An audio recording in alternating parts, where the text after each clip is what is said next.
Hello friends, जेके गौर education पर आप सभी का स्वागत है। आज का ये क्लास अर्थशास्त्र यानी इकोनॉमिक्स का वन लाइनर मैराथन क्लास है, जिसमें हम इकोनॉमिक्स के टॉप मोस्ट 500 वन लाइनर प्रश्न को डिस्कस करेंगे। दोस्तों, आज के क्लास में हमने इकोनॉमिक्स के जितने भी क्वेश्चन लिए हैं, पिछले सालों में ये प्रश्न सबसे अधिक बार पूछे गए हैं।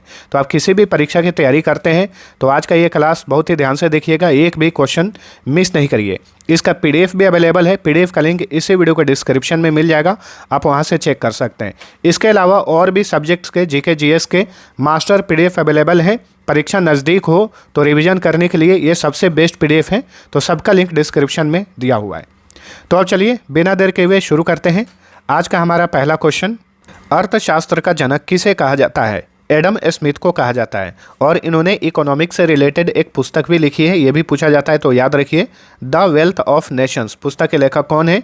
एडम स्मिथ हैं। तो बिल्कुल बेसिक से हम देख रहे हैं, इजी से लेकर मॉडरेट सभी तरह के प्रश्न आपको आज के क्लास में मिल जाएंगे, तो ध्यान से देखिए। भारतीय अर्थव्यवस्था किस प्रकार की अर्थव्यवस्था है? तो भारत की अर्थव्यवस्था जो है मिश्रित अर्थव्यवस्था है। मिश्रित अर्थव्यवस्था का क्या अर्थ है? सार्वजनिक एवं निजी क्षेत्र का सह अस्तित्व, यानी मिश्रित अर्थव्यवस्था में क्या होता है? सार्वजनिक क्षेत्र की भी भागीदारी होती है और प्राइवेट सेक्टर की भी भागीदारी होती है। भारतीय अर्थव्यवस्था का मुख्य आधार क्या है? भारतीय अर्थव्यवस्था का मुख्य आधार है कृषि यानी एग्रीकल्चर। बंद अर्थव्यवस्था वह अर्थव्यवस्था है जिसमें क्या होता है? न तो निर्यात होता है, ना ही एक्सपोर्ट होता है और ना ही इंपोर्ट होता है। इसे क्लोज्ड इकोनॉमी कहा जाता है। भारत की कुल श्रम शक्ति का लगभग कितना भाग कृषि में लगा हुआ है? तो भारत की कुल श्रम शक्ति का लगभग 52% जो है भाग कृषि में लगा हुआ है। भारत में अधिकतर किस प्रकार की बेरोजगारी पाई जाती है? संरचनात्मक बेरोजगारी पाई जाती है भारत में सबसे अधिक। नेक्स्ट, भारत में बेरोजगारी के आंकड़े कौन एकत्रित एवं प्रकाशित करता है? तो ये है राष्ट्रीय सांख्यिकी कार्यालय, नेशनल स्टैटिस्टिकल ऑफिस। इसका पुराना नाम है केंद्रीय सांख्यिकी संगठन। ठीक है। भारत में बेरोजगारी की कौन सी किस्में पाई जाती हैं? ग्रामीण अल्प रोजगार, चक्रीय बेरोजगारी और संरचनात्मक बेरोजगारी, जिसमें भारत की जो प्रमुख बेरोजगारी है वो है संरचनात्मक बेरोजगारी। कृषि में मूलतः किस प्रकार की बेरोजगारी की प्रधानता देखी जाती है? अदृश्य बेरोजगारी, जिसे प्रच्छन्न बेरोजगारी भी कहा जाता है। प्रच्छन्न बेरोजगारी का अर्थ क्या है? आवश्यकता से अधिक लोगों का कार्य में लगा होना। संरचनात्मक बेरोजगारी का मुख्य कारण क्या है? अपर्याप्त उत्पादन क्षमता। वैश्वीकरण यानी ग्लोबलाइजेशन का अर्थ क्या है? घरेलू अर्थव्यवस्था का वैश्विक अर्थव्यवस्था के साथ एकीकरण करना, इसे ही ग्लोबलाइजेशन कहा जाता है। भारतीय अर्थव्यवस्था के उदारीकरण का अग्रदूत किसे माना जाता है? तो भारत के दिवंगत पूर्व prime minister doctor Manmohan Singh को। राष्ट्रीय विकास परिषद यानी नेशनल डेवलपमेंट काउंसिल का अध्यक्ष कौन होता है? Prime minister of India. Bharat में पहली पंचवर्षीय योजना कब शुरू की गई थी? 1 अप्रैल 1951 को। प्रथम पंचवर्षीय योजना किस मॉडल पर आधारित थी? हेरोल्ड डोमर मॉडल पर आधारित थी। और प्रथम पंचवर्षीय योजना की अवधि क्या थी? 1951 से 1956। ध्यान रखिएगा। दूसरी पंचवर्षीय योजना की अवधि थी 1956 से 1961। तीसरी पंचवर्षीय योजना की अवधि थी 1961 से 1966। और उसके बाद 1966 से लेकर 1969 तक जो है अवकाश रहा, योजना अवकाश रहा। तो ये भी पूछा जाता है कि योजना अवकाश जो है कब से कब तक रहा? तो 1966 से 1969 तक। ठीक है। और उसके बाद फिर से चौथी पंचवर्षीय योजना आई, 1969 से लेकर 1974 तक चली। उसके बाद पांचवी पंचवर्षीय योजना आई जो कि 1974 से 1979 तक चलना चाहिए, लेकिन जनता पार्टी की सरकार आई तो उसने 1978 में ही पांचवी पंचवर्षीय योजना को रोक दिया। ठीक है। तो इस तरीके से क्रमवार अगर आप पढ़ेंगे, ध्यान रखेंगे, तो आपको पूरा समझ में आ जाएगा पंचवर्षीय योजना। ठीक है। कब कब गैप हुआ और किस अवधि में कौन सी पंचवर्षीय योजना चली। बहुत हार्ड नहीं है, अगर आप अच्छे से क्रमवार समझेंगे तो बहुत ही ईजी है। चलिए अगला क्वेश्चन, द्वितीय पंचवर्षीय योजना किस मॉडल पर आधारित थी? पीसी महालनोबिस मॉडल पर आधारित थी द्वितीय पंचवर्षीय योजना, और द्वितीय पंचवर्षीय योजना की अवधि थी 1956 से 1961।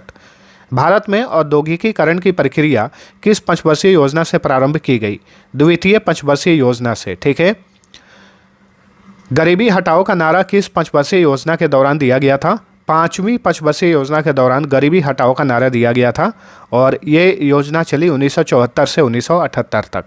योजना अवकाश का काल क्या था? 1966 से 1969। अनवरत योजना, जिसे रोलिंग प्लान कहा जाता है, रोलिंग प्लान को भारत में लागू करने का श्रेय किसे जाता है?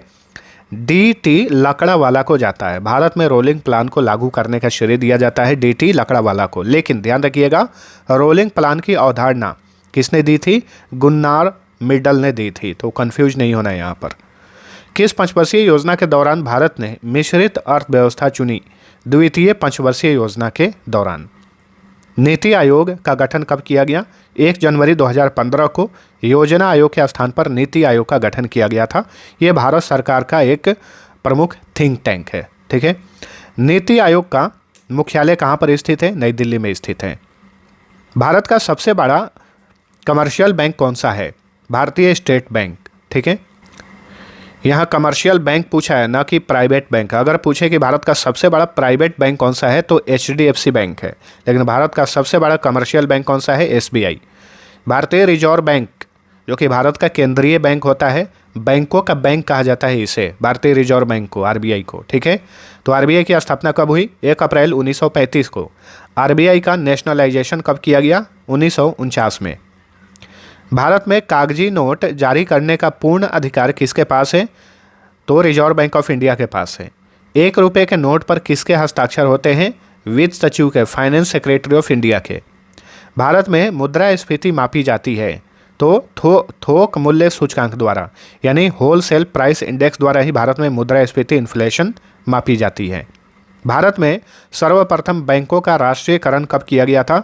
1969 में किया गया था। और कितने बैंकों का उस समय राष्ट्रीयकरण किया गया? 14 बैंकों का राष्ट्रीयकरण किया गया।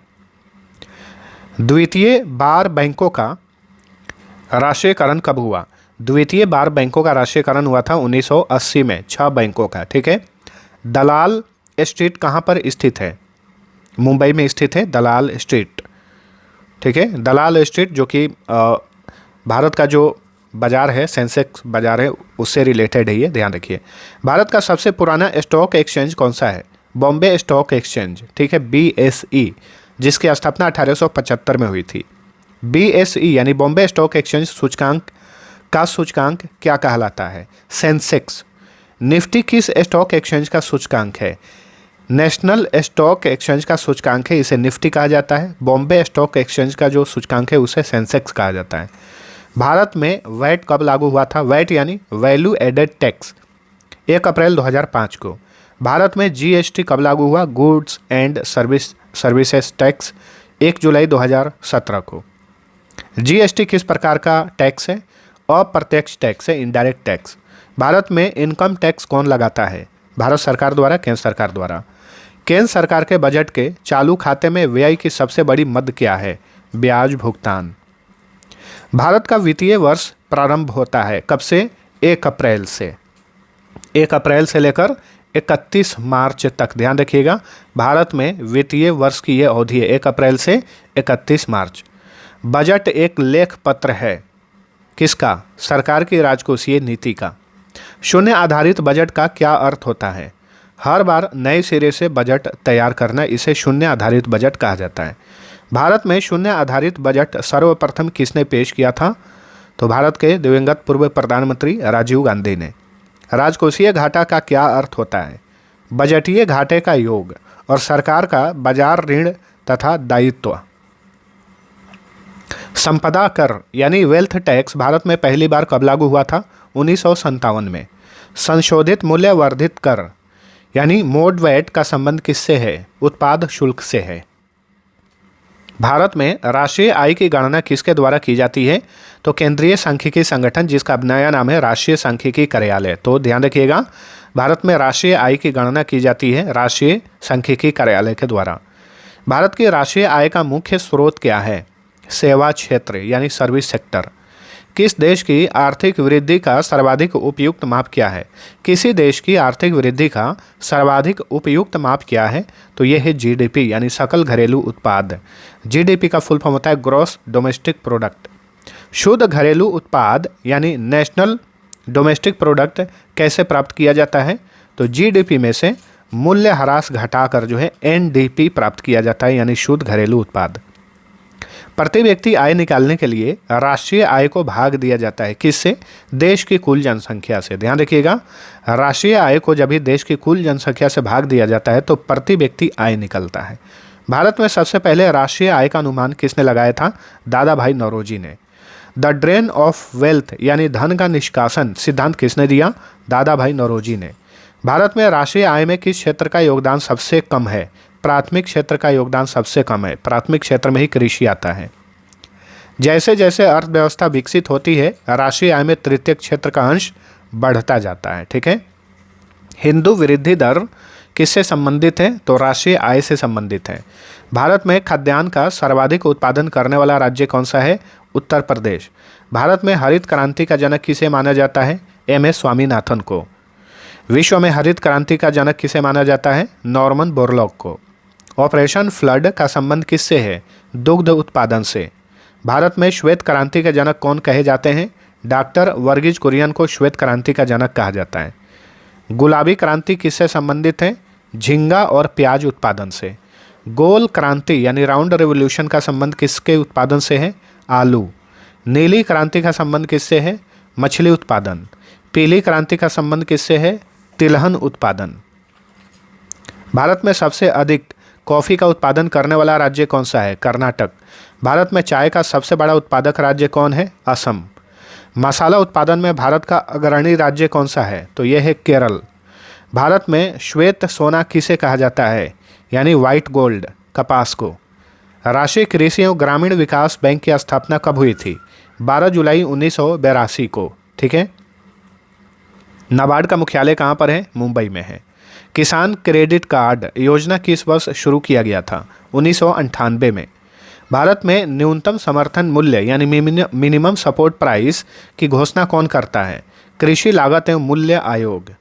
भारतीय खाद्य निगम की स्थापना किस वर्ष की गई थी? 1965 में। हरित क्रांति शब्द का सर्वप्रथम प्रयोग किसने किया था? विलियम गॉड ने। भारत का सबसे बड़ा उद्योग कौन सा है? सूती वस्त्र उद्योग। मेक इन इंडिया कार्यक्रम का लोगो किस जानवर से प्रेरित है? शेर से यानी लायन से। भारत में पहली आधुनिक सूती कपड़ा मिल कहाँ स्थापित की गई थी? कोलकाता में। व्यष्टि अर्थशास्त्र का संबंध किससे है? तो व्यक्तिगत आर्थिक इकाइयों के व्यवहार से। व्यष्टि अर्थशास्त्र को माइक्रो इकोनॉमिक्स कहा जाता है। समष्टि अर्थशास्त्र यानी माइक्रो इकोनॉमिक्स को अर्थशास्त्र की एक अलग शाखा के रूप में स्थापित करने का श्रेय किसे दिया जाता है?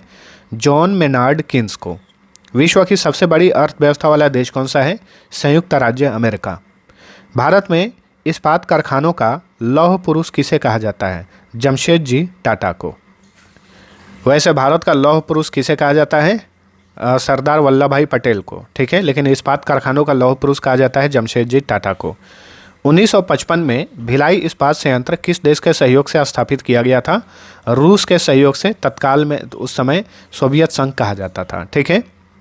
तो एक एक प्रश्न में 2-3 इंपॉर्टेंट पॉइंट्स हैं, इन सभी को ध्यान रखना है कि भिलाई इस्पात संयंत्र कब स्थापित किया गया? 1955 में।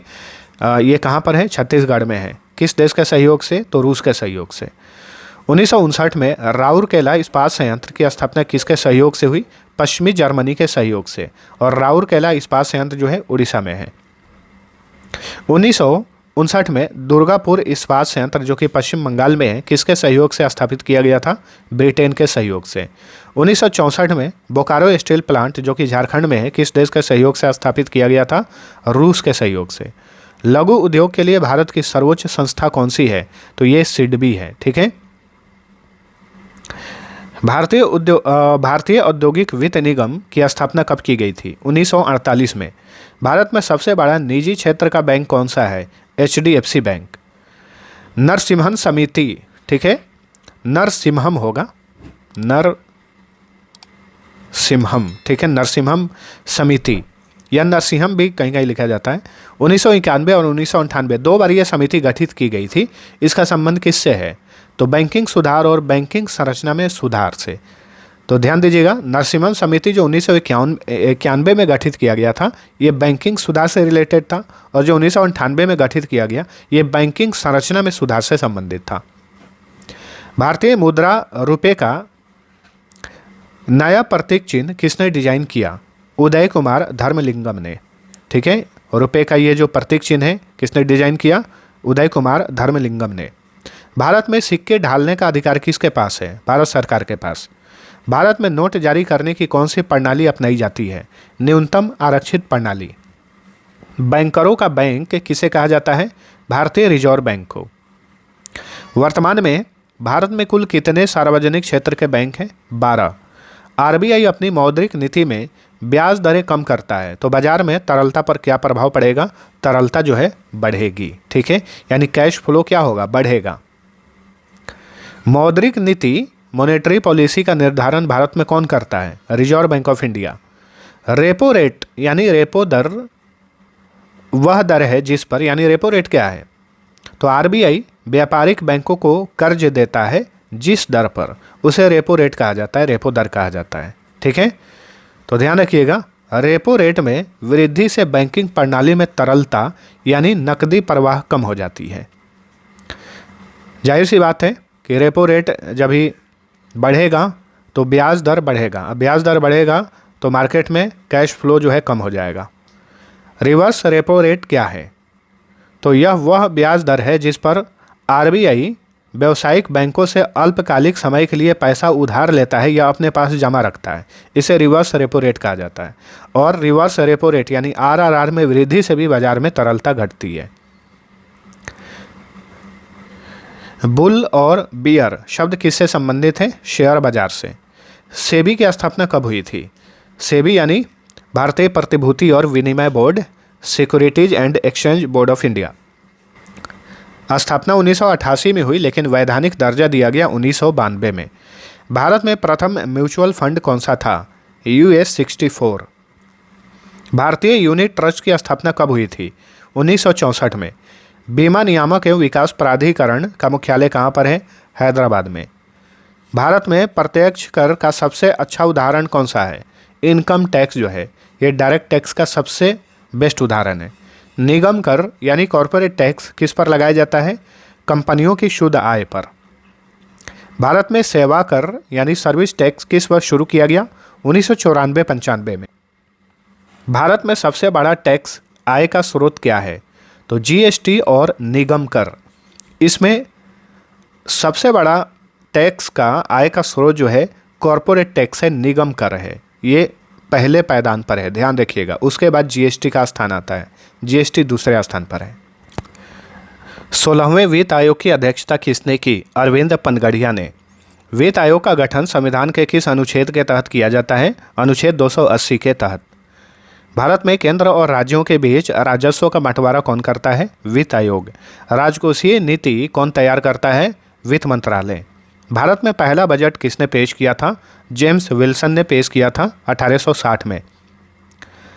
तो भारत का पहला बजट जो है ब्रिटिश काल में 1860 में पेश किया गया। स्वतंत्र भारत का पहला बजट किसने पेश किया? R.K. षणमुखम शेट्टी ने। गणतंत्र भारत का पहला बजट किसने पेश किया? जॉन मथाई ने। स्वतंत्र भारत कब हुआ था? 15 अगस्त 1947 को। तो स्वतंत्र भारत का पहला बजट पेश किया 1947 में R.K. षणमुखम शेट्टी। भारत गणतंत्र हुआ 26 जनवरी 1950 को। तो 26 जनवरी 1950 को गणतंत्र हुआ। उसके बाद पहला बजट किसने पेश किया? जॉन मथाई ने। ध्यान रखिए। भारत में सर्वाधिक बार बजट पेश करने वाले व्यक्ति कौन है?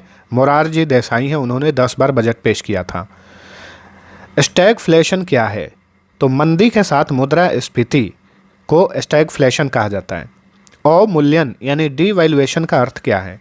तो अन्य मुद्राओं यानी अन्य करेंसीज की तुलना में घरेलू मुद्रा का मूल्य कम होना, इसे डीवैल्यूएशन, कम करना, इसे डीवैल्यूएशन कहा जाता है। ठीक है। भारत में अब तक कितनी बार रुपए का डीवैल्यूएशन यानी अवमूल्यन किया गया है? 3 बार। पहली बार भारत में अवमूल्यन किया गया था 1949 में, दूसरी बार 1966 में और तीसरी बार 1991 में। ठीक है। वित्त वर्ष 2024-25 के आंकड़ों के अनुसार भारत का सबसे बड़ा व्यापारिक साझेदार देश वर्तमान में कौन है? अमेरिका है। दूसरा सबसे बड़ा व्यापारिक साझेदार देश है भारत का चीन। फेमा का पूर्ण रूप क्या है? Foreign exchange management act. FEMA कब लागू हुआ? 2000 ईस्वी में। भुगतान संतुलन में घाटा कब होता है? जब आयात निर्यात से अधिक हो। एग मार्क क्या है? एग मार्क खाद्य वस्तुओं की गुणवत्ता का प्रमाणन चिन्ह होता है। Egg mark. हॉल मार्क का प्रयोग किस पर किया जाता है? स्वर्ण आभूषणों पर, यानी गोल्ड के जो ज्वेलरी होते हैं उन पर हॉल मार्क इस्तेमाल होता है। भारत में गरीबी रेखा का निर्धारण कौन करता है? नीति आयोग। राष्ट्रीय ग्रामीण रोजगार गारंटी अधिनियम कब पारित हुआ था? 2005 में। राष्ट्रीय ग्रामीण रोजगार गारंटी अधिनियम को महात्मा गांधी राष्ट्रीय ग्रामीण रोजगार गारंटी अधिनियम का नाम कब दिया गया? 2 अक्टूबर 2009 को। अब मनरेगा का भी ये नाम जो है, इसका जगह पर दूसरा अधिनियम लाया गया है, उसका दूसरा ही नाम है। ठीक है। नेक्स्ट, अंत्योदय अन्न योजना कब शुरू हुई? वर्ष 2000 ईस्वी में। अच्छा, ये जो मनरेगा का नया नाम है, एक बार आप गूगल करके देख लीजिए, लंबा नाम है तो आपको वहाँ पे पता चल जाएगा। प्रधानमंत्री जनधन योजना का नारा क्या है? प्रधानमंत्री जनधन योजना का नारा है मेरा खाता भाग्य विधाता। विश्व बैंक का मुख्यालय कहाँ पर है? अमेरिका के वाशिंगटन डीसी में। अंतर्राष्ट्रीय मुद्रा कोष की स्थापना कब हुई? 1945 में। ठीक है। एशियाई विकास बैंक का मुख्यालय कहाँ पर है? मनीला में है, फिलीपींस की राजधानी मनीला में। ब्रिक्स बैंक का मुख्यालय कहाँ पर है? शंघाई में है, चीन के शंघाई में। विश्व व्यापार संगठन की स्थापना कब हुई? 1 जनवरी 1995 को। विश्व व्यापार संगठन का मुख्यालय कहाँ पर है? स्विट्जरलैंड के जिनेवा में। भारत में विशेष आर्थिक क्षेत्र अधिनियम कब पारित हुआ था? 2005 में। और ये भारत में विशेष आर्थिक क्षेत्र अधिनियम लागू हुआ 2006 में। इंपीरियल बैंक ऑफ इंडिया का नया नाम क्या है? भारतीय स्टेट बैंक, यानी एसबीआई का पुराना नाम क्या है? Imperial bank of India. Bharat में आर्थिक सुधारों का वर्ष कौन सा है? 1991 को भारत में आर्थिक सुधारों का वर्ष कहा जाता है। भारत का पहला क्षेत्रीय ग्रामीण बैंक कब खुला था? 2 अक्टूबर 1975 को। शून्य आधारित बजट तकनीक के जनक कौन थे? पीटर पायर थे। किसी देश की आर्थिक वृद्धि का सबसे उपयुक्त मापदंड क्या है? प्रति व्यक्ति वास्तविक आय। मानव विकास सूचकांक यानी ह्यूमन डेवलपमेंट इंडेक्स का प्रतिपादन किसने किया था? महबूबुल हक ने, जो कि एक पाकिस्तानी थे। समाजवादी अर्थव्यवस्था का मुख्य उद्देश्य क्या है? अधिकतम लोक कल्याण। अर्थव्यवस्था को प्राथमिक क्षेत्र में कौन सी गतिविधियां शामिल हैं?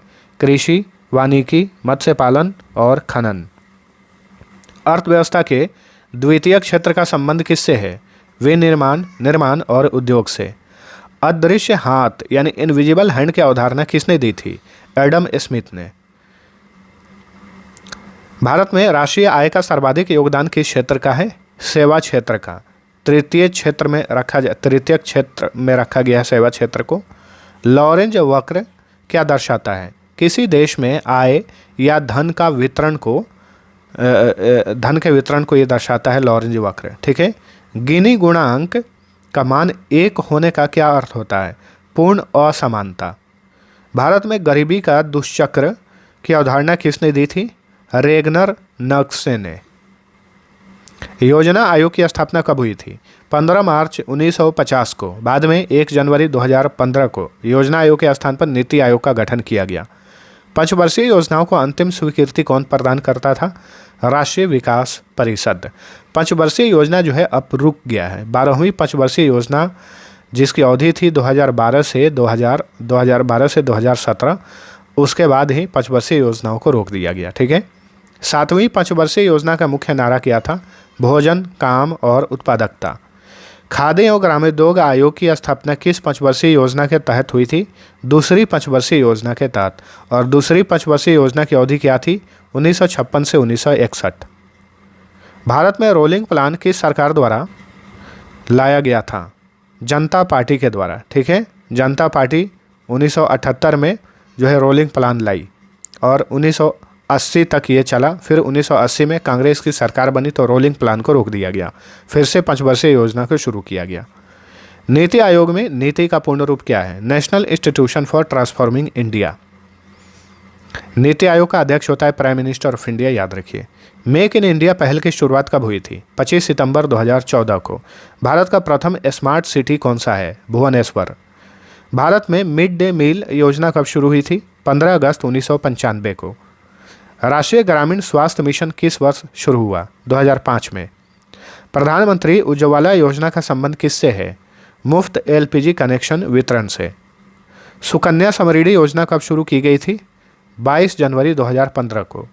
भारत में डिजिटल इंडिया कार्यक्रम की शुरुआत कब हुई? 1 जुलाई 2015 को। मुद्रा बैंक का मुख्य उद्देश्य क्या है? सूक्ष्म उद्योगों को वित्तीय सहायता प्रदान करना। अटल पेंशन योजना के तहत न्यूनतम आयु क्या है? 18 वर्ष। ठीक है, यानी अटल पेंशन योजना का लाभ लेने के लिए कम से कम 18 वर्ष एज होना चाहिए। आयुष्मान भारत योजना का संबंध किससे है? स्वास्थ्य बीमा, एक प्रकार का हेल्थ इंश्योरेंस है आयुष्मान भारत योजना। ठीक है। तरलता जाल लिक्विडिटी ट्रैप की स्थिति में ब्याज दर कैसी होती है? अत्यंत कम होती है। चीप मनी का अर्थ क्या है? कम ब्याज दर पर ऋण उपलब्ध होना, इसे चीप मनी कहा जाता है। भारत में विदेशी मुद्रा भंडार का संरक्षक कौन होता है? Reserve bank of India. Hot money किसे कहा जाता है? तो वह विदेशी मुद्रा जो शीघ्र पलायन कर जाती है, इसे हॉट मनी कहा जाता है। प्लास्टिक मनी का उदाहरण क्या है?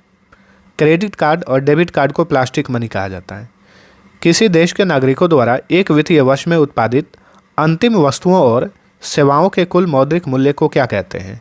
सकल राष्ट्रीय उत्पाद, यानी ग्रॉस नेशनल प्रोडक्ट। किसी देश की घरेलू सीमा के भीतर एक वित्तीय वर्ष में उत्पादित सभी अंतिम वस्तुओं और सेवाओं का मौद्रिक मूल्य क्या कहलाता है? इसे ही जीडीपी कहा जाता है। ठीक है, ग्रॉस डोमेस्टिक प्रोडक्ट। सकल घरेलू उत्पाद में से जब विदेशों से प्राप्त शुद्ध साधन आय को जोड़ा जाता है तो क्या प्राप्त होता है? सकल राष्ट्रीय उत्पाद, यानी जीएनपी। जीएनपी यानी ग्रॉस नेशनल प्रोडक्ट में जीएनपी में से मूल्य ह्रास को घटाने पर क्या प्राप्त होता है? शुद्ध राष्ट्रीय उत्पाद। ठीक है, नेट नेशनल प्रोडक्ट। नेस्डैक में सूचीबद्ध होने वाली पहली भारतीय कंपनी कौन सी थी? इन्फोसिस, जो कि भारत में आईटी क्षेत्र की प्रमुख कंपनी है। इनसाइड ट्रेडिंग का संबंध किससे है? शेयर बाजार से है। विश्व का सबसे पुराना स्टॉक एक्सचेंज कौन सा है? Amsterdam stock exchange. मुद्रास्फीति से सबसे अधिक लाभ किसे होता है? ऋणी को, यानी जो उधार लेता है, जो कर्ज लेता है, उसे इन्फ्लेशन का सबसे अधिक लाभ होता है। फिलिप्स वक्र किनके बीच संबंध दर्शाता है? मुद्रास्फीति और बेरोजगारी के बीच। भारत में होलसेल प्राइस इंडेक्स यानी थोक मूल्य सूचकांक का आदर्श वर्ष क्या है? आधार वर्ष है इसका 2011 से 12। भारत में सेवा कर यानी सर्विस टैक्स की सिफारिश किस समिति ने की थी? राजा चेलैया समिति ने। इस समिति का गठन किया गया था 1991 में। वैट को सबसे पहले अपनाने वाला राज्य कौन सा था? वैल्यू एडेड टैक्स को अपनाने वाला पहला राज्य था हरियाणा। जीएसटी काउंसिल का अध्यक्ष कौन होता है? केंद्रीय वित्त मंत्री। किस राज्य में जीएसटी सबसे बाद में लागू हुआ था? तो जम्मू कश्मीर में। कर संरचना में सुधार के लिए कौन सी समिति गठित की गई थी? चेलैया समिति, 1991 में। ठीक है। रेल बजट को सामान्य बजट से किस वर्ष अलग किया गया था? 1924 में, एक वर्थ समिति की सिफारिश पर।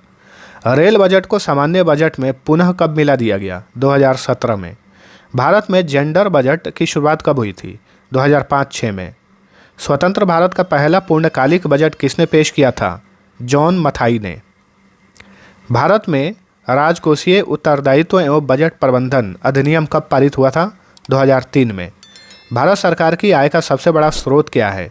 कॉरपोरेट टैक्स है। इसके बाद जीएसटी का स्थान आता है। ठीक है, तो वीडियो के शुरू में मैंने आप सभी को बताया है। राजस्व घाटा क्या है? तो राजस्व व्यय और राजस्व प्राप्तियों का अंतर, इसे ही राजस्व घाटा कहा जाता है। प्राथमिक घाटा कैसे निकाला जाता है? राजकोषीय घाटा ऋण ब्याज भुगतान से प्राथमिक घाटा निकाला जाता है। भारत में प्रत्यक्ष कर कोड यानी डायरेक्ट टैक्स कोड किससे संबंधित है? इनकम टैक्स से। संपदा शुल्क किस प्रकार का कर है? प्रत्यक्ष कर है यानी डायरेक्ट टैक्स है। विश्व बैंक को अन्य किस नाम से जाना जाता है? तो IBRD। ठीक है, IBRD का फुल फॉर्म भी पूछ लेता है कई बार, international bank for reconstruction and development. ठीक है, याद रखिए। अंतर्राष्ट्रीय वित्त निगम किसकी सहायक संस्था है? विश्व बैंक की। विश्व बैंक की दो सहायक संस्था हैं, IBRD और IFC। ठीक है। विश्व विकास रिपोर्ट कौन प्रकाशित करता है? विश्व बैंक। विशेष आहरण अधिकार किस संस्था से संबंधित है? अंतर्राष्ट्रीय मुद्रा कोष से, इंटरनेशनल मॉनेटरी फंड से। पेपर गोल्ड किसे कहा जाता है? स्पेशल ड्राइविंग राइट्स SDR को पेपर गोल्ड कहा जाता है। भारत में सर्वाधिक विदेशी प्रत्यक्ष निवेश यानी FDI किस देश से आता है? सिंगापुर से आता है। ठीक है, सिंगापुर से। मॉरिशस से भी आता है लेकिन सिंगापुर पहले स्थान पर है। ट्रिप्स और ट्रिम्स का संबंध किससे है? विश्व व्यापार संगठन वर्ल्ड ट्रेड ऑर्गेनाइजेशन से। WTO का मुख्यालय जिनेवा में है। एशियाई विकास बैंक की स्थापना कब हुई? 1966 में हुई थी और इसका हेडक्वार्टर मनीला में है। बाजार मूल्य पर शुद्ध राष्ट्रीय उत्पाद को ही क्या कहा जाता है? तो बाजार मूल्य पर शुद्ध राष्ट्रीय उत्पाद को राष्ट्रीय आय कहा जाता है। प्रति व्यक्ति आय की गणना कैसे की जाती है? तो राष्ट्रीय आय को कुल जनसंख्या से भाग देकर प्रति व्यक्ति आय की गणना की जाती है। राष्ट्रीय आय की गणना के लिए कौन सी 3 विधियां प्रमुख हैं? उत्पाद विधि, आय विधि और व्यय विधि। 1949 में गठित राष्ट्रीय आय समिति के अध्यक्ष कौन थे? तो प्रोफेसर PC महालनोबिस थे। ग्रीन GDP का क्या अर्थ है? पर्यावरण क्षति को ध्यान में रखकर गणना की गई GDP को ग्रीन GDP कहा जाता है। देश का पहला कॉरपोरेट बंदरगाह कौन सा है? एन्नोर बंदरगाह, इसे कमराजार बंदरगाह कहा जाता है, तमिलनाडु के चेन्नई में है। गोल्डन हैंडशेक योजना किससे संबंधित है? स्वैच्छिक रिटायरमेंट से यानी VRS से रिलेटेड है गोल्डन हैंडशेक। भारत में सिक्कों की ढलाई का कार्य कौन करता है? तो वित्त मंत्रालय। नाबार्ड की स्थापना किस समिति की सिफारिश पर हुई थी? शिवरामन समिति की सिफारिश पर। इस समिति का गठन किया गया था 1979 में। मुद्रास्फीति यानी इन्फ्लेशन की स्थिति में मुद्रा का मूल्य क्या होता है? घट जाता है, यानी महंगाई बढ़ जाती है। मुद्रास्फीति की स्थिति में क्या होता है? महंगाई बढ़ती है। भारत में बैंकों का बैंक किसे कहा जाता है? भारतीय रिजर्व बैंक को। भारत में आर्थिक नियोजन की अवधारणा किस देश के मॉडल से प्रेरित है? रूस। भारत में राष्ट्रीय आवास बैंक नेशनल हाउसिंग बैंक की स्थापना कब हुई? 1988 में। HDFC बैंक का पूर्ण रूप क्या है? HDFC का फुल फॉर्म होता है हाउसिंग डेवलपमेंट फाइनेंस कॉरपोरेशन। इसकी स्थापना HDFC बैंक की स्थापना 1994 में हुई थी। हेडक्वार्टर मुंबई में है। भारतीय लघु उद्योग विकास बैंक यानी सिडबी का मुख्यालय कहाँ पर है? लखनऊ में है। सिडबी की स्थापना 1990 में हुई थी। एक्जिम बैंक की स्थापना कब हुई? एक्जिम बैंक ऑफ इंडिया, इसे भारत का निर्यात आयात बैंक कहा जाता है। Exim bank, export import bank of India. इसकी स्थापना 1982 में हुई थी। मुख्यालय मुंबई में है। भारत में औद्योगिक रुग्णता की जांच कौन करता है? इंडस्ट्रियल सिकनेस की जांच कौन करता है? औद्योगिक और वित्तीय पुनर्निर्माण बोर्ड यानी BIFR। बंद अर्थव्यवस्था से क्या तात्पर्य है? निर्यात आयात का बंद हो जाना ही बंद अर्थव्यवस्था कहलाता है। भारत में हिंदू वृद्धि दर की अवधारणा किसने दी थी? प्रोफेसर राजकृष्ण ने। गरीबी हटाओ का नारा किस प्रधानमंत्री ने दिया था? इंदिरा गांधी ने। और गरीबी हटाओ का नारा किस पंचवर्षीय योजना में दिया गया? वो भी पूछा जाता है। तो 5वीं पंचवर्षीय योजना में। भारत में योजना आयोग के प्रथम अध्यक्ष कौन थे? तो पंडित जवाहरलाल नेहरू। योजना आयोग का अध्यक्ष या नीति आयोग का अध्यक्ष कौन होता है? Prime minister of India. तो नीति आयोग के अध्यक्ष कौन होते हैं? भारत के प्रधानमंत्री। मिश्रित अर्थव्यवस्था को अपनाने वाला विश्व का पहला देश कौन सा था? फ्रांस। पूंजीवादी अर्थव्यवस्था का मुख्य लक्षण क्या है? निजी स्वामित्व यानी प्राइवेट सेक्टर की अधिकता। इनका स्वामित्व, इनका जो है हर चीज़ पे स्वामित्व होना ही पूंजीवादी अर्थव्यवस्था का उदाहरण है। समाजवादी अर्थव्यवस्था के जनक कौन माने जाते हैं? Karl Marx. भारतीय अर्थव्यवस्था को अर्ध विकसित किसने कहा था? लॉर्ड केन्स ने। भारत में आर्थिक नियोजन किस सूची का विषय है? समवर्ती सूची। प्रथम पंचवर्षीय योजना में किस सिंचाई परियोजना की शुरुआत हुई थी? भाखड़ा नांगल परियोजना। पीली क्रांति के जनक भारत में कौन है? सैम पित्रोदा। रजत क्रांति किससे संबंधित है? अंडा उत्पादन से। सुनहरी क्रांति किससे संबंधित है? बागवानी और शहद उत्पादन। इंद्रधनुषी क्रांति का उद्देश्य क्या है? कृषि के सभी क्षेत्रों का विकास। कृषि जोत पर कर लगाने की सिफारिश किस समिति ने की थी? राज समिति ने। इस समिति का गठन 1972 में किया गया था। भारत में कृषि आय कर कौन लगाता है? तो राज्य सरकार द्वारा एग्रीकल्चर इनकम टैक्स लगाया जाता है। अदृश्य निर्यात इनविजिबल एक्सपोर्ट का अर्थ क्या है? सेवाओं का निर्यात। भारत में सर्वाधिक निर्यातक वस्तु कौन सी है? पेट्रोलियम उत्पाद। स्वतंत्र भारत का पहला सिक्का कब जारी किया गया था? 1950 में। भारतीय रुपये पर कुल कितनी भाषाएं इस्तेमाल की जाती हैं? 17। बिटकॉइन क्या है? तो ये एक डिजिटल क्रिप्टो करेंसी है बिटकॉइन। भारत में मुद्रा की दशमलव प्रणाली कब शुरू हुई थी? 1 अप्रैल 1957 को। गिफिन वस्तुएं किसे कहते हैं? वे निम्न स्तरीय वस्तुएं या फिर वे घटिया वस्तुएं जिन पर मांग का नियम लागू नहीं होता, जैसे आलू, चावल, गेहूं, ब्रेड। इन्हें निम्न स्तरीय या घटिया वस्तुएं कहा जाता है। अब घटिया से वो मुराद नहीं लेना, ये खाने वाली चीज़ें मतलब घटिया नहीं है, मतलब इन्हें निम्न स्तरीय वस्तु माना जाता है और इन्हें गिफिन वस्तुओं की श्रेणी में रखा जाता है। और ये प्रोडक्ट ऐसे हैं कि महंगाई बढ़ता है तो इनका डिमांड भी बढ़ जाता है। ठीक है, मांग का नियम जो है यहाँ पे फेल हो जाता है। मांग का नियम का उल्टा ये चलता है। मांग का नियम क्या कहता है? मांग का नियम कहता है कि अगर वस्तु का दाम बढ़ गया है तो उसकी मांग घट जाएगी, अगर वस्तु का दाम घट गया है उसकी मांग बढ़ जाएगी। यही है मांग का नियम। ठीक है, प्रतिस्थापन वस्तु का उदाहरण क्या है? चाय और कॉफ़ी। ठीक है, प्रतिस्थापन वस्तुएं उसे कहा जाता है कि अगर एक का दाम काफ़ी बढ़ जाए तो उसकी जगह पे लोग दूसरी चीज़ का इस्तेमाल करते हैं। ठीक है, जैसे कि अगर अचानक से कॉफ़ी का दाम बढ़ जाए लोग चाय पीने लगेंगे, चाय का दाम बढ़ जाए तो लोग कॉफ़ी पे आ जाएंगे। ठीक है, भारत में बड़ी केंद्रीय सार्वजनिक क्षेत्र की कंपनियों को परिचालन और वित्तीय स्वायत्तता प्रदान करने के लिए महारत्न योजना कब शुरू की गई थी? 2010 में। स्टॉक एक्सचेंज का नियमन कौन करता है? भारतीय प्रतिभूति और विनिमय बोर्ड यानी सेबी, जिसका हेडक्वार्टर मुंबई में है। भारत में 1 रुपये का नोट कौन जारी करता है? वित्त मंत्रालय। फ्री ट्रेड का क्या अर्थ है? बिना किसी प्रतिबंध के व्यापार करना। डंपिंग का क्या अर्थ है? लागत से कम कीमत पर विदेशी बाजार में माल बेचना, इसे डंपिंग कहा जाता है। इकोनॉमिक सर्वे कौन प्रकाशित करता है? वित्त मंत्रालय। वित्त आयोग का कार्यकाल कितने वर्ष का होता है? 5 वर्ष। भारत में गरीबी मापने का वर्तमान मानक क्या है? कैलोरी, उपभोग और प्रति व्यक्ति व्यय। जन योजना का प्रारूप किसने तैयार किया था? एम.एन. रॉय ने। गांधीवादी योजना किसने प्रस्तुत की थी? श्रीमन नारायण अग्रवाल ने। सर्वोदय योजना के जनक कौन थे? जयप्रकाश नारायण। भारतीय सांख्यिकी संस्थान कहाँ पर स्थित है? कोलकाता में। भारत में सबसे कम प्रति व्यक्ति आय वाला राज्य कौन सा है? बिहार। भारत में सबसे अधिक प्रति व्यक्ति आय वाला राज्य कौन सा है? गोवा। वेल्थ ऑफ नेशंस पुस्तक के लेखक कौन है? Adam Smith. Principle of economics पुस्तक किसने लिखी है? अल्फ्रेड मार्शल ने। General theory of employment, interest and money किसकी कृति है? यानी ये पुस्तक किसने लिखी है? J.M. केन्स ने। दास कैपिटल किसकी प्रसिद्ध पुस्तक है? कार्ल मार्क्स की। भारत में नियोजित अर्थव्यवस्था किस पर आधारित है? समाजवादी व्यवस्था पर। अर्थशास्त्र का जनक किसे कहा जाता है? तो एडम स्मिथ को। सूक्ष्म अर्थशास्त्र का संबंध किससे है? व्यक्तिगत इकाई से है। समष्टि अर्थशास्त्र का संबंध किससे है? संपूर्ण अर्थव्यवस्था से है। अवसर लागत का क्या अर्थ है? अगले सर्वश्रेष्ठ विकल्प का त्याग। ये 2-3 प्रश्न जो है रिपीट हो गए हैं। ठीक है, पीडीएफ में जो है मैं इसको एडिट कर दूंगा अच्छे से। बाजार का नियम किसने प्रतिपादित किया था? J.B. से ने। मांग का नियम किसने दिया था? अल्फ्रेड मार्शल ने। एंजेल का नियम किससे संबंधित है? उपभोग, व्यय और आय से।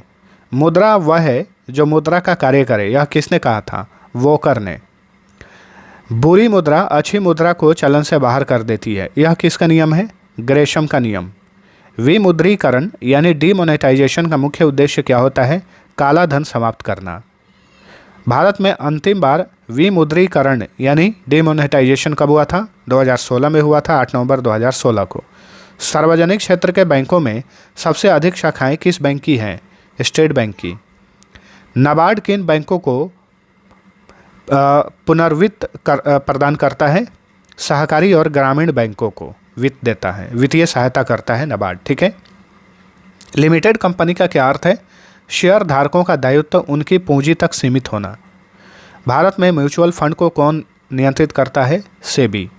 क्रेडिट रेटिंग एजेंसी क्रिसिल का मुख्यालय कहाँ पर है? तो क्रिसिल का मुख्यालय मुंबई में है। भारत में सबसे अधिक प्रत्यक्ष कर किससे प्राप्त होता है? निगम कर से यानी कॉरपोरेट टैक्स से। उपकर क्या होता है यानी सेस क्या होता है? कर के ऊपर लगाया गया कर को सेस कहा जाता है। सरचार्ज किसे कहते हैं? आय पर लगने वाले कर पर अतिरिक्त कर को सरचार्ज कहा जाता है। भारत में वैट वैल्यू एडेड टैक्स किस समिति की सिफारिश पर लागू हुआ? लक्ष्मीकांत झा समिति की सिफारिश पर। इसे एल.के. झा समिति कहा जाता है, जिसका गठन 1976 में किया गया था। लाफर वक्र किसके बीच संबंध बताता है? कर की दर यानी टैक्स की दर और टैक्स राजस्व के संबंध के बीच जो है संबंध को दर्शाता है लाफर वक्र। आर्थिक विकास का गांधीवादी मॉडल किस पर जोर देता है? कुटीर एवं ग्रामीण उद्योग। विश्व में जीएसटी लागू करने वाला पहला देश कौन सा था? फ्रांस 1954 में लागू किया था इसने। भारत में जीएसटी लागू करने का सुझाव किस समिति ने दिया था? विजय केलकर समिति ने। इस समिति का गठन किया गया था 2002 में। स्मार्ट मनी शब्द का प्रयोग किसके लिए किया जाता है? क्रेडिट कार्ड के लिए। राष्ट्रीय विकास परिषद का गठन कब हुआ था? 6 अगस्त 1952 को। प्रथम वित्त आयोग के अध्यक्ष कौन थे? के.सी. नियोगी। वित्त आयोग किस प्रकार की संस्था है? संवैधानिक एवं अर्ध न्यायिक संस्था। प्राइम लेंडिंग रेट क्या है?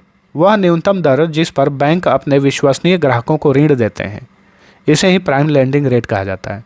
भारत में एग्जाम्स में फुल फॉर्म भी पूछा जाता है, तो याद रखना है आपको यहाँ पे PLR का फुल फॉर्म क्या होता है? Prime lending rate. अर्थशास्त्र के क्षेत्र में इसका फुल फॉर्म ये होता है। भारत में विदेशी विनिमय का नियंत्रण कौन करता है? Reserve bank of India. Bharat का सबसे बड़ा शेयर बाजार कौन सा है? नेशनल स्टॉक एक्सचेंज है, ये भारत का सबसे बड़ा शेयर बाजार। वहीं पूछे कि भारत का सबसे पुराना शेयर मार्केट कौन सा है, तो बॉम्बे स्टॉक एक्सचेंज है। ठीक है, नेशनल स्टॉक एक्सचेंज की स्थापना 1992 में की गई थी और बॉम्बे स्टॉक एक्सचेंज की स्थापना 1875 में की गई थी। दोनों कहाँ पर है? मुंबई में है। भारत में उदारीकरण, निजीकरण और वैश्वीकरण की नई आर्थिक नीति किस वर्ष अपनाई गई? 24 जुलाई 1991 को। वैश्वीकरण का मुख्य उद्देश्य क्या है? अंतर्राष्ट्रीय व्यापार में बाधाओं को समाप्त करना। भारत में खुला आकाश नीति कब शुरू की गई थी? 1992 में। क्षेत्रीय ग्रामीण बैंकों को उनके प्रवर्तक बैंकों में विलय करने की सिफारिश किसने की थी? नरसिम्हम समिति ने की थी। इस समिति का गठन 1994 में हुआ। इसके लिए एक और समिति बनी थी, डॉक्टर V.S. व्यास समिति। इसका गठन किया गया 2001 में। तो इन दोनों समिति का संबंध जो है इसी से रिलेटेड है, क्षेत्रीय ग्रामीण बैंकों को उनके प्रवर्तक बैंकों में विलय से रिलेटेड। ध्यान रखिए। कभी कभी बाजार कुशल परिणाम नहीं दे पाते, जिसे डैश कहते हैं मार्केट फेलियर, यानी मार्केट बाजार असफलता। डैश यह मापता है कि कीमत में बदलाव से मांग या आपूर्ति कितनी प्रतिक्रिया करती है, लचीलापन यानी इलास्टिसिटी। फिलिप्स वक्र किन दो आर्थिक कारकों के बीच विपरीत संबंध दर्शाता है? बेरोजगारी की दर और मुद्रास्फीति की दर। किस समिति की सिफारिश पर भारत में मौद्रिक नीति समिति का गठन किया गया था? उर्जित पटेल समिति की सिफारिश पर उर्जित पटेल समिति का गठन किया गया था 2013 में। भारतीय संविधान के किस अनुच्छेद के तहत वार्षिक वित्तीय विवरण का उल्लेख किया गया है? अनुच्छेद 112 के तहत। ठीक है, अनुच्छेद 112। बजट शब्द जो है संविधान में इस्तेमाल नहीं हुआ है, इसके स्थान पर वार्षिक वित्तीय विवरण का इस्तेमाल किया गया है, याद रखिए। ट्विन डेफिसिट समस्या का क्या अर्थ है? तो जब किसी देश में एक साथ राजकोषीय घाटा और चालू खाता घाटा दोनों उच्च हो तो ट्विन डेफिसिट कहा जाता है। लाफर वक्र क्या प्रदर्शित करता है? कर की दरों और सरकार को प्राप्त होने वाले कर राजस्व के बीच संबंध। भारत में जेंडर बजटिंग की शुरुआत औपचारिक रूप से किस केंद्रीय बजट में की गई थी? 2005-06 के बजट में। हार्ड करेंसी से क्या तात्पर्य है? वह मुद्रा जिसकी अंतर्राष्ट्रीय बाजार में मांग उसकी आपूर्ति की तुलना में अधिक होती है, उसे हार्ड करेंसी कहा जाता है, जैसे अमेरिकी डॉलर। RBI द्वारा उपयोग किया जाने वाला ऑपरेशन ट्विस्ट क्या है? यह दीर्घकालिक प्रतिभूतियों को खरीदने और अल्पकालिक प्रतिभूतियों को बेचने की प्रक्रिया है, ताकि यील्ड कर्व को प्रबंधित किया जा सके, यानी मैनेज किया जा सके। अब ये यील्ड कर्व क्या है वो जानिए। तो यील्ड कर्व एक ग्राफ है जो समान क्रेडिट गुणवत्ता वाले लेकिन अलग अलग परिपक्वता अवधियों वाले बॉन्ड पर ब्याज दरों को दर्शाता है, यील्ड कर्व। गिनी गुणांक का उपयोग किसके मापन के लिए किया जाता है? आय असमानता, इनकम इनइक्वलिटी को मापने के लिए। एंजल टैक्स जो अक्सर समाचारों में रहता है क्या है? तो यह एक प्रकार का इनकम टैक्स है जो भारत में गैर सूचीबद्ध कंपनियों या स्टार्टअप्स द्वारा उनके उचित बाजार मूल्य से अधिक कीमत पर निवेश प्राप्त करने पर लगाया जाता है। इसे एंजल टैक्स कहा जाता है। लिक्विडिटी ट्रैप की स्थिति अर्थव्यवस्था में कब उत्पन्न होती है? तो जब ब्याज दरें बहुत कम हो और लोग निवेश के बजाय नकदी अपने पास रखना पसंद करें, जिससे मौद्रिक नीति प्रभावहीन हो जाए। ठीक है, इसे लिक्विडिटी ट्रैप कहा जाता है। इन्वर्टेड ड्यूटी स्ट्रक्चर का क्या अर्थ है? तो ऐसी स्थिति जब तैयार माल की तुलना में कच्चे माल पर आयात शुल्क अधिक होता है, इसे इन्वर्टेड ड्यूटी स्ट्रक्चर कहा जाता है। वित्तीय स्थिरता रिपोर्ट किसके द्वारा जारी किया जाता है? भारतीय रिजर्व बैंक द्वारा। भुगतान संतुलन के संदर्भ में रुपए की पूर्ण परिवर्तनीयता वर्तमान में किस खाते पर लागू है? केवल चालू खाते यानी करेंट अकाउंट पर। गिल्ट एज्ड बाजार का संबंध किससे है? सरकारी प्रतिभूतियों के बाजार से जो जोखिम मुक्त मानी जाती हैं। 1991 के आर्थिक संकट के समय भारत ने किस अंतर्राष्ट्रीय संस्था से सोना गिरवी रखकर ऋण लिया था? बैंक ऑफ इंग्लैंड और बैंक ऑफ स्विट्जरलैंड से। मार्जिनल स्टैंडिंग फैसिलिटी यानी MSF दर और रेपो रेट में सामान्यतः क्या संबंध होता है? तो मार्जिनल स्टैंडिंग फैसिलिटी टैक्स हमेशा रेपो रेट से अधिक होती है। वर्तमान में यह रेपो रेट से 0.25% अधिक रहती है। देखिए, कभी भी MSF रेट जो है रेपो रेट से अधिक ही होती है, इस बात को ध्यान रखिएगा। चलिए, टोबिन टैक्स किस प्रकार के लेन देन पर लगाने का सुझाव दिया गया था? विदेशी मुद्रा के स्पॉट लेन देन पर। सार्वभौमिक बुनियादी आय की अवधारणा भारत के किस आर्थिक सर्वेक्षण में पहली बार विस्तार से चर्चा में आई थी? आर्थिक सर्वेक्षण 2016 से 17 में। लीड बैंक योजना किस वर्ष शुरू की गई थी? 1969 में। FRBM अधिनियम 2003 का मुख्य उद्देश्य क्या था? राजकोषीय अनुशासन लाना और राजकोषीय घाटे को कम करना। मुद्रा की आपूर्ति का कौन सा माप ब्रॉड मनी कहलाता है? M3। राष्ट्रीय साक्षरता मिशन की शुरुआत कब हुई थी? 1988 में। नीति आयोग किस प्रकार की संस्था है? गैर संवैधानिक है, परामर्शदात्री संस्था है। भारत सरकार का ये परामर्शदात्री संस्था है, थिंक टैंक है। राष्ट्रीय विकास परिषद का मुख्य कार्य क्या था? पंचवर्षीय योजनाओं का अनुमोदन। भारत में शिशु मृत्यु दर किस राज्य में सबसे कम है? केरल में। बीमारू राज्यों की अवधारणा किसने दी थी? आशीष बोस ने। भारत के सकल घरेलू उत्पाद में कृषि का योगदान वर्तमान में लगभग कितना है? 18 से 20%। भारत में हरित क्रांति का सर्वाधिक प्रभाव किस फसल पर पड़ा था? गेहूं पर।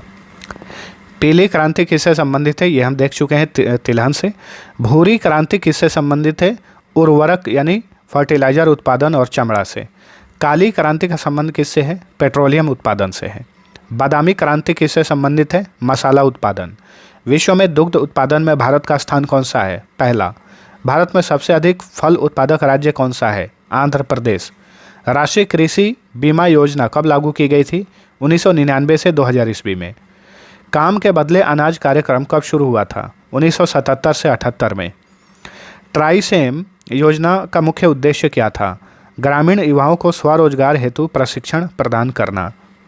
स्वर्ण जयंती ग्राम स्वरोजगार योजना कब शुरू की गई थी? 1 अप्रैल 1999 को। प्रधानमंत्री ग्राम सड़क योजना कब शुरू की गई थी? 25 दिसंबर 2000 ईस्वी को। 2015 में बेटी बचाओ बेटी पढ़ाओ योजना कहाँ से शुरू की गई थी? हरियाणा के पानीपत से। स्टैंड अप इंडिया योजना किससे संबंधित है? तो SC ST यानी अनुसूचित जाति और अनुसूचित जनजाति और महिला उद्यमियों को बढ़ावा देने से। ठीक है। प्रधानमंत्री मुद्रा योजना के तहत अधिकतम ऋण राशि क्या है? 10 लाख रुपए। लेकिन नोट करिए, हालांकि यदि आपने पहले तरुण श्रेणी के तहत ऋण लिया है और उसे सफलतापूर्वक चुका दिया है तो आप तरुण प्लस श्रेणी के तहत इस योजना के तहत 20 लाख रुपए तक अभी ऋण ले सकते हैं। ठीक है। डिजिटल इंडिया का मुख्य स्तंभ क्या है? Broadband highway. Skill India mission की शुरुआत कब की गई थी? 15 जुलाई 2015 को। भारत में मुद्रा की आपूर्ति कौन नियंत्रित करता है? भारतीय रिजर्व बैंक। वैधानिक तरलता अनुपात यानी SLR क्या है? बैंकों द्वारा अपने पास नकद या स्वर्ण के रूप में रखी जाने वाली राशि, इसे वैधानिक तरलता अनुपात कहा जाता है, SLR। नकद आरक्षित अनुपात यानी CRR क्या है? बैंकों द्वारा RBI के पास रखी जाने वाली नकद राशि, इसे ही CRR कहा जाता है। ठीक है, कैश रिजर्व रेशियो। बैंक दर क्या है? जिस पर RBI वाणिज्यिक बैंकों को दीर्घकालिक ऋण देता है, उसे बैंक रेट कहा जाता है। मुद्रा अस्फीति क्या है? वस्तुओं और सेवाओं की कीमतों में निरंतर गिरावट मुद्रा अस्फीति कहलाती है। कागजी मुद्रा जारी करने वाला विश्व का पहला देश कौन सा था? चीन। भारत में विमुद्रीकरण यानी डीमोनेटाइजेशन अब तक कितनी बार हुआ है? 3 बार, 1946, 1978 और सबसे लेटेस्ट वाला 2016 में। भारत में पहली बार नोटों का विमुद्रीकरण यानी डीमोनेटाइजेशन कब किया गया? तो 1946 में। 2000 रुपये के नोट को चलन से बाहर करने की घोषणा कब हुई थी? मई 2023 में। ठीक है। बैंकिंग लोकपाल योजना कब शुरू की गई थी? 1995 में। भारत में पहला एटीएम किस बैंक ने लगाया था? HSBC बैंक ने 1987 में मुंबई में इसने भारत का पहला एटीएम लगाया था। भारत का पहला तैरता हुआ एटीएम कहाँ शुरू किया गया? कोच्चि में, केरल के कोच्चि में स्टेट बैंक ऑफ इंडिया द्वारा। वाइट लेबल एटीएम क्या होते हैं? गैर बैंकिंग संस्थाओं द्वारा स्थापित एटीएम को वाइट लेबल एटीएम कहा जाता है। चेक की वैधता अवधि कितनी होती है? जारी होने की स्थिति से 3 माह तक। MICR कोड का उपयोग कहाँ होता है? चेक को पढ़ने के लिए बैंकिंग क्षेत्र में।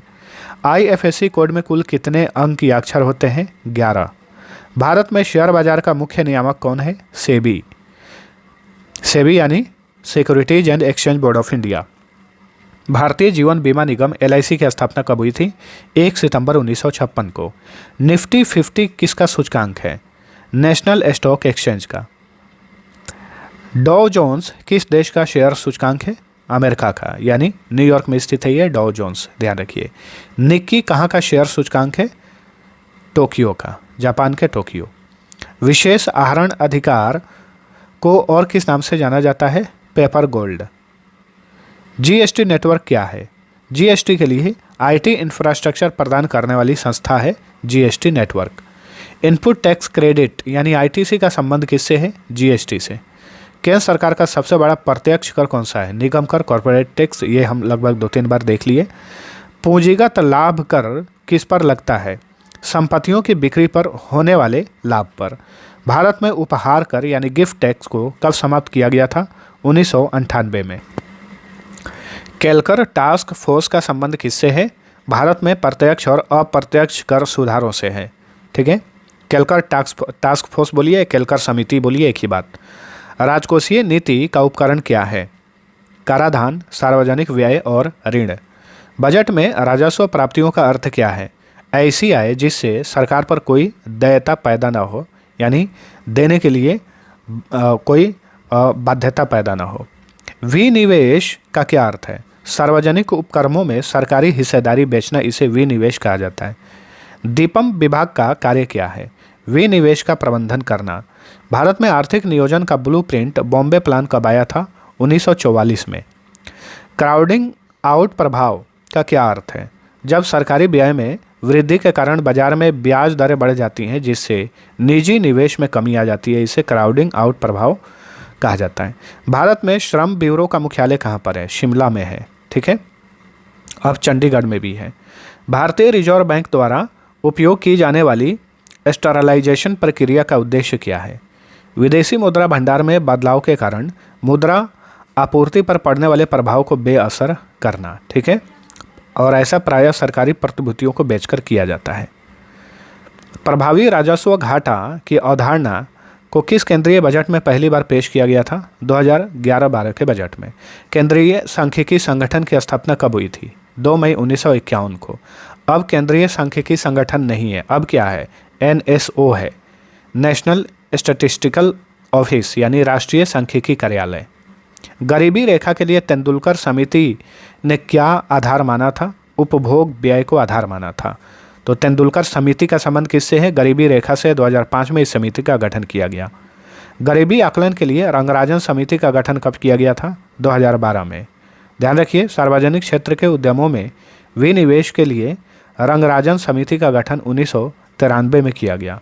तो 2 बार रंगराजन समिति का गठन किया गया था, अलग अलग उद्देश्यों से। ठीक है, याद रखना है। भारत में शिक्षित बेरोजगारी का मुख्य कारण क्या है? दोषपूर्ण शिक्षा प्रणाली। प्रच्छन्न बेरोजगारी मुख्य रूप से किस क्षेत्र में पाई जाती है? कृषि क्षेत्र में, ये हम देख चुके हैं। संरचनात्मक बेरोजगारी क्यों उत्पन्न होती है? उद्योगों में तकनीकी परिवर्तन या अभाव के कारण। बेसल मानक मुख्य रूप से बैंकिंग क्षेत्र के किस पहलू से संबंधित है? पूंजी पर्याप्तता अनुपात और जोखिम प्रबंधन से। मेक इन इंडिया का मुख्य उद्देश्य क्या है? भारत को वैश्विक विनिर्माण केंद्र बनाना। विश्व व्यापार संगठन का पुराना नाम क्या था?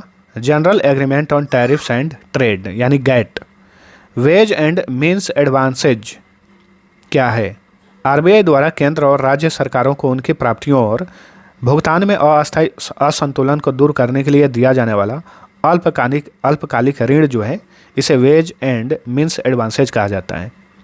IMF और विश्व बैंक को क्या कहा जाता है? ब्रेटन वुड्स जुड़वा, ब्रेटन वुड्स ट्विंस कहा जाता है IMF और विश्व बैंक को। दुख सूचकांक किन दो आर्थिक चरों का योग होता है? मुद्रास्फीति दर और बेरोजगारी दर। शैडो बैंकिंग शब्द का प्रयोग किन संस्थाओं के लिए किया जाता है? गैर बैंकिंग वित्तीय संस्थान जो पारंपरिक वाणिज्यिक बैंकिंग के समान कार्य करते हैं लेकिन बैंकिंग नियमों के दायरे से बाहर होते हैं। कोर मुद्रास्फीति और हेडलाइन मुद्रास्फीति में मुख्य अंतर क्या है?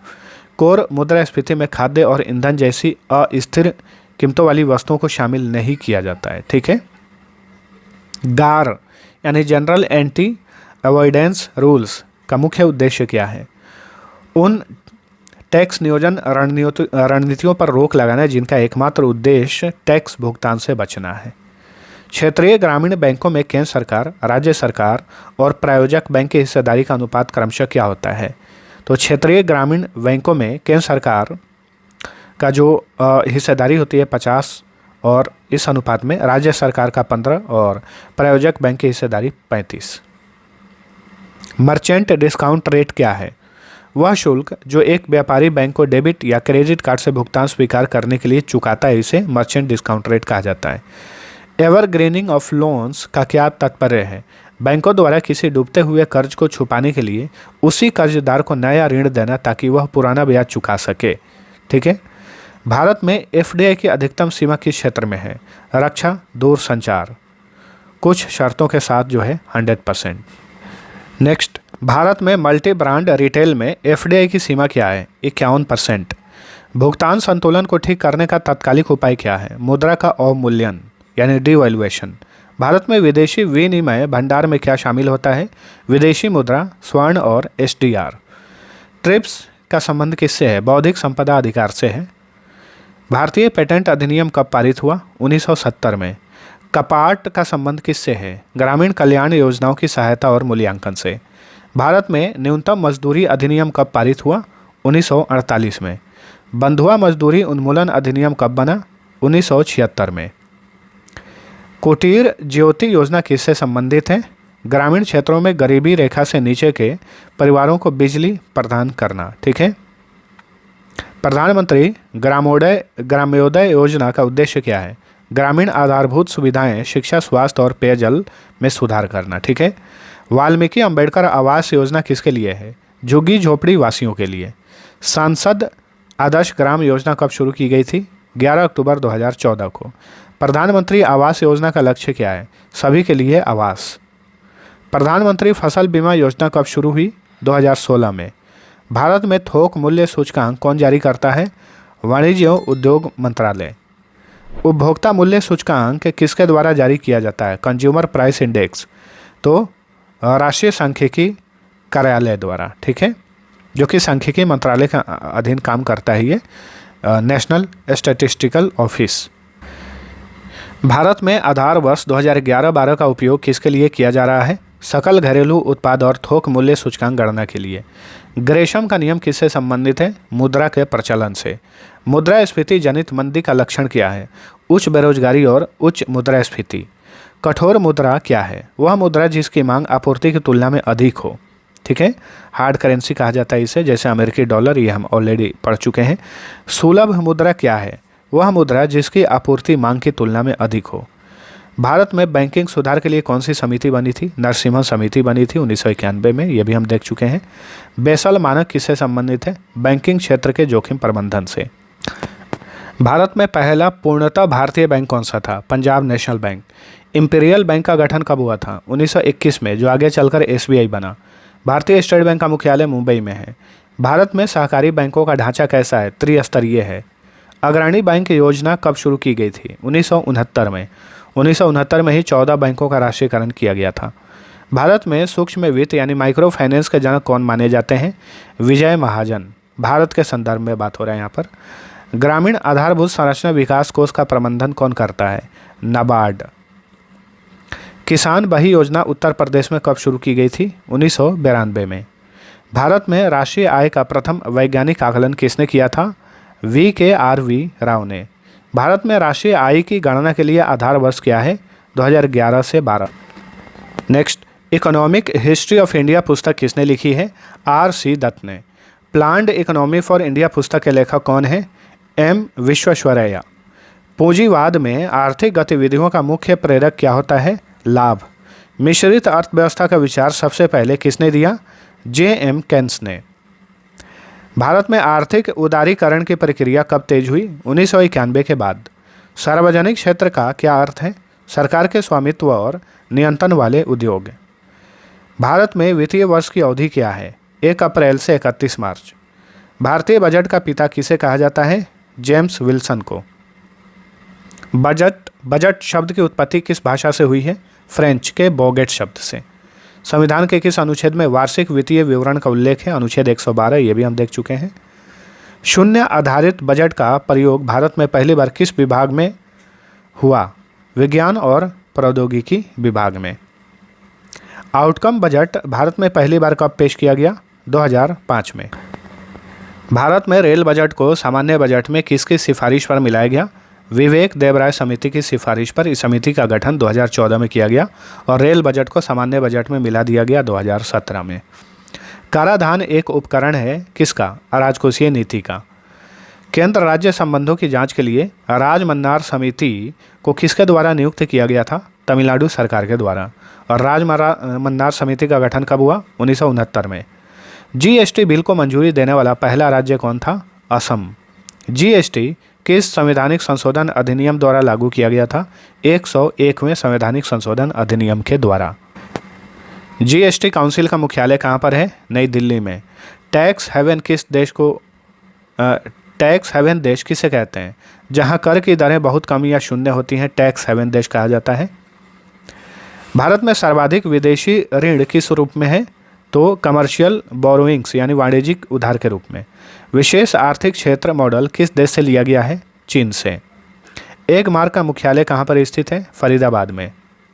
फरीदाबाद हरियाणा में है।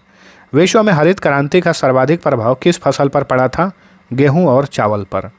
श्वेत क्रांति की शुरुआत भारत में कब हुई थी? 1970 में। नीली क्रांति के जनक भारत में कौन है? हीरालाल चौधरी और अरुण कृष्णन। लाल क्रांति किससे संबंधित है? मांस और टमाटर उत्पादन से। सैफरॉन क्रांति किससे रिलेटेड है? सौर ऊर्जा से। स्वर्ण रेशा क्रांति किससे संबंधित है? जूट उत्पादन से। केंद्र सरकार के कर्मचारियों के लिए महंगाई भत्ता यानी डियरनेस अलाउंस की गणना किस सूचकांक के आधार पर की जाती है? औद्योगिक श्रमिकों के लिए उपभोक्ता मूल्य सूचकांक के आधार पर। द्वितीय हरित क्रांति में किन फसलों पर विशेष जोर दिया गया था? दलहन, तिलहन और मोटे अनाज सहित समावेशी कृषि विकास पर। द्वितीय हरित क्रांति जो है 1990 के बाद में आया था, याद रखिए। राष्ट्रीय किसान आयोग का गठन कब हुआ था? 2004 में। प्रधानमंत्री जनधन योजना कब शुरू हुई? 28 अगस्त 2014 को। प्रधानमंत्री जीवन ज्योति बीमा योजना के तहत बीमा राशि क्या है? 2 लाख रुपये। मुद्रा का पूर्ण रूप क्या है? Micro units development and refinance agency. वित्तीय स्थिरता और विकास परिषद की बैठक की अध्यक्षता कौन करता है? केंद्रीय वित्त मंत्री। कुजनेट्स वक्र आर्थिक विकास और किसके बीच संबंध दर्शाता है? आय असमानता। ये उल्टे यू आकार का वक्र होता है। केंद्र सरकार के कर्मचारियों के लिए महंगाई भत्ता की गणना किस सूचकांक के आधार पर की जाती है? तो औद्योगिक श्रमिकों के लिए उपभोक्ता मूल्य सूचकांक के आधार पर। तो ये भी हम देख चुके हैं ऑलरेडी। नीति आयोग के प्रथम मुख्य कार्यकारी अध्यक्ष कौन थे? सीईओ कौन थे? सिंधुश्री खुल्लर थे। नीति आयोग के प्रथम उपाध्यक्ष कौन थे? अरविंद पनगड़िया। नीति आयोग का अध्यक्ष कौन होता है? प्राइम मिनिस्टर ऑफ इंडिया होता है, याद रखिए। भारत की पहली औद्योगिक नीति कब घोषित की गई थी? 6 अप्रैल 1948 को। लघु उद्योगों की परिभाषा किस पर आधारित होती है? संयंत्र और मशीनरी में निवेश पर। भारत में सबसे बड़ा निजी क्षेत्र का कारखाना टिस्को कहाँ पर है? जमशेदपुर में। जमशेदपुर कहाँ पर है? झारखंड में। महारत्न का दर्जा प्राप्त करने के लिए कंपनी का पिछले 3 वर्षों का औसत टर्नओवर कितना होना चाहिए? 25,000 करोड़ रुपए से अधिक। सेल यानी steel authority of India limited की स्थापना कब हुई थी? 24 जनवरी 1973 को। भारत में सेंसेक्स और निफ्टी जैसे शेयर बाजार सूचकांकों की गणना के लिए किस पद्धति का उपयोग किया जाता है? फ्री फ्लोट मार्केट कैपिटलाइजेशन का। ठीक है। डच डिजीज अर्थशास्त्र में किस घटना को वर्णित करता है? जब किसी एक क्षेत्र में उछाल के कारण मुद्रा मजबूत हो जाती है, जिससे अन्य क्षेत्रों का पतन होने लगता है। इम्पॉसिबल ट्रिनिटी या ट्रिलेम्मा के अनुसार एक देश एक साथ किन 3 चीज़ों को नियंत्रित नहीं कर सकता? तो स्थिर विनिमय दर, स्वतंत्र मौद्रिक नीति और पूंजी का मुक्त प्रवाह एक साथ जो है इसे नियंत्रित नहीं किया जा सकता। नेक्स्ट, पिगोवियन टैक्स किस प्रकार की गतिविधियों पर लगाया जाता है? उन गतिविधियों पर जो समाज पर नकारात्मक प्रभाव डालती हैं, जैसे प्रदूषण। विश्व उपभोक्ता अधिकार दिवस कब मनाया जाता है? 15 मार्च को। भारत में मानव विकास रिपोर्ट जारी करने वाला पहला राज्य कौन सा था? मध्य प्रदेश। मानव विकास सूचकांक कौन जारी करता है? संयुक्त राष्ट्र विकास कार्यक्रम। मानव विकास सूचकांक के 3 मुख्य संकेतक क्या हैं? जीवन प्रत्याशा, शिक्षा और प्रति व्यक्ति आय। खुशहाली सूचकांक की अवधारणा किस देश ने दी थी? भूटान ने। ध्यान रखिए, 1972 में भूटान के चौथे राजा जिग्मे सिंगे वांगचुक ने विकास के पारंपरिक आर्थिक मापदंडों जैसे जीडीपी के बजाय खुशी और मानसिक संतोष को प्राथमिकता देने के लिए यह अनूठी अवधारणा विकसित की। जेंडर इनइक्वलिटी इंडेक्स कब शुरू किया गया था? 2010 में। मल्टी डायमेंशनल पॉवर्टी इंडेक्स कौन जारी करता है? संयुक्त राष्ट्र विकास कार्यक्रम और ऑक्सफोर्ड गरीबी और मानव विकास पहल, जिसे Oxford poverty and human development initiative कहा जाता है। भारत में ई नाम क्या है? तो राष्ट्रीय कृषि बाजार है, एक प्रकार के ऑनलाइन प्लेटफॉर्म है ये, राष्ट्रीय कृषि बाजार के रूप में इसे ई नाम कहा जाता है। औद्योगिक उत्पादन सूचकांक के 8 कोर सेक्टर्स में किस सेक्टर का भरांश सबसे अधिक है? रिफाइनरी उत्पाद का। एक राष्ट्र एक कर किसका नारा है? जीएसटी का। One nation one ration card योजना कब शुरू हुआ? मतलब कब प्रभाव में आया? 2020 में। आत्मनिर्भर भारत अभियान की घोषणा कब हुई थी? मई 2020 में। भारत में निर्धनता के स्तर का आकलन किया जाता है परिवार के उपभोग व्यय के आधार पर। कुछ और इंपॉर्टेंट क्वेश्चन देख लीजिए। भारत का पहला बैंक कौन सा था? Bank of Hindustan. 1770 में इसे स्थापित किया गया, अब ये नहीं है, ठीक है। आरबीआई की खुला बाजार कार्रवाई का अर्थ क्या है? सरकारी प्रतिभूतियों का क्रय विक्रय। टीजर लोन की क्या विशेषता होती है? इसमें ऋण की ब्याज दरें शुरुआती वर्षों में बहुत कम होती हैं, लेकिन बाद में बढ़ जाती हैं, इसे टीजर लोन कहा जाता है। हेलीकॉप्टर मनी शब्द का प्रयोग किस स्थिति के लिए किया जाता है? तो मंदी से निपटने के लिए केंद्रीय बैंक द्वारा नोट छापकर सीधे जनता के बीच धन वितरित किया जाता है या सरकारी खर्च बढ़ा दिया जाता है। इसे अपरंपरागत मौद्रिक नीति भी कहा जाता है और हेलीकॉप्टर मनी का शब्द का संबंध जो है इसी से है, ध्यान रखिए। दोस्तों, यह था हमारा आज का इम्पोर्टेंट सेशन। आप सभी को वीडियो पसंद आया है तो लाइक और शेयर जरूर करना। इसका पीडीएफ और भी इम्पोर्टेंट जीके जीएस के पीडीएफ इस वीडियो के डिस्क्रिप्शन में दिए हुए हैं। एग्जाम नज़दीक हो, बेस्ट पीडीएफ हैं रिवीजन करने के लिए। इन पीडीएफ को लेकर आप अच्छे से रिवीजन कर सकते हैं। हमने क्रमवार क्वेश्चंस को बनाया है सारे पीडीएफ में। तो अब चलिए मिलते हैं अगले वीडियो में, तब तक के लिए टेक केयर।